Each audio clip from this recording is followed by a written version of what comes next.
जी, तो व्यूअर्स अस्सलाम वालेकुम, कैसे हैं आप लोग? उम्मीद करती हूँ आप लोग ठीक ठाक होंगे। अल्लाह ताला आप लोगों को खुश रखे, आबाद रखे।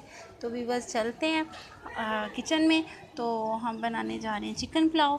तो अगर आप लोगों को अच्छा लगे तो प्लीज़ लाइक कीजिएगा, सब्सक्राइब कीजिएगा। Thank you.